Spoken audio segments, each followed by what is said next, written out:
Hello বন্ধুরা, তোমরা সবাই কেমন আছো? আমি চলে এসেছি আর একটা নতুন ভিডিও নিয়ে। এই গরমের দুপুরে আমি আমার 7 মান্থ বেবিকে কীভাবে এসি ঘরের নিচে রাখি, তো স্কিপ না করে অবশ্যই ভিডিওটা দেখবেন। আশা করি ভিডিওটা আপনাদের কাজে লাগবে। এই দেখো, সোনা পাপা স্নান করে চলে এসেছে।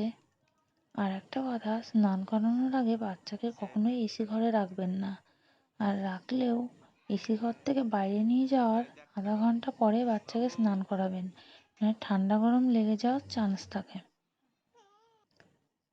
দেখো, এখন আমি ওকে মুখে ক্রিম লাগিয়ে দিচ্ছি। এসি ঘরে রাখার আগে বাচ্চাকে অবশ্যই মুখে ভালো করে ক্রিম লাগিয়ে দেবেন, ময়শ্চারাইজার ক্রিম।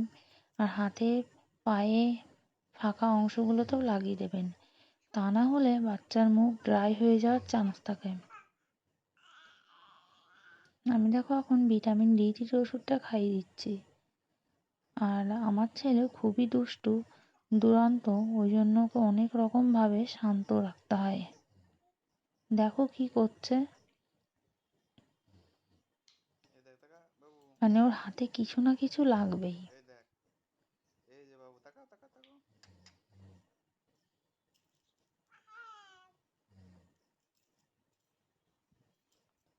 আমার ময়শ্চারাইজার লাগানো হয়ে গেছে, আর এসিটা ঠিক স্নান করার আসার আধ ঘন্টা পরেই আমি চালাবো। আধ ঘন্টা হয়ে গেছে, আমি এখন এসিটা চালিয়ে দিয়েছি, আর এসির সঙ্গে সঙ্গে ফ্যানটাও চালিয়ে দিই, আর এসিটাও 26-এ দিয়ে রাখি, তা না হলে ওর ঠান্ডা লেগে যেতে পারে। এই দেখো, সোনা পাপা এখন খেলা করছে। আর অবশ্যই এসির সঙ্গে সঙ্গে ফ্যানটা চালিয়ে দেবেন, তা না হলে বাচ্চার ঠান্ডা লেগে যেতে পারে।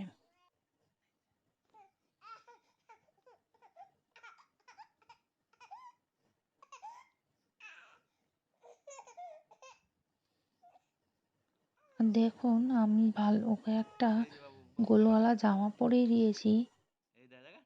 আমার ছেলের খুব গরম, তাই আমি এরকম হাতা কাটা স্যান্ডো গেঞ্জি পরিয়ে দিই। আর যাদের বাচ্চার একটু ঠান্ডার ধাত আছে, তাদের একটুখানি গোলওয়ালা জামা পরানোই উচিত। তা বন্ধুরা, ভিডিওটা এই পর্যন্ত। ভালো লাগলে অবশ্যই লাইক, কমেন্ট, শেয়ার করে দেবেন।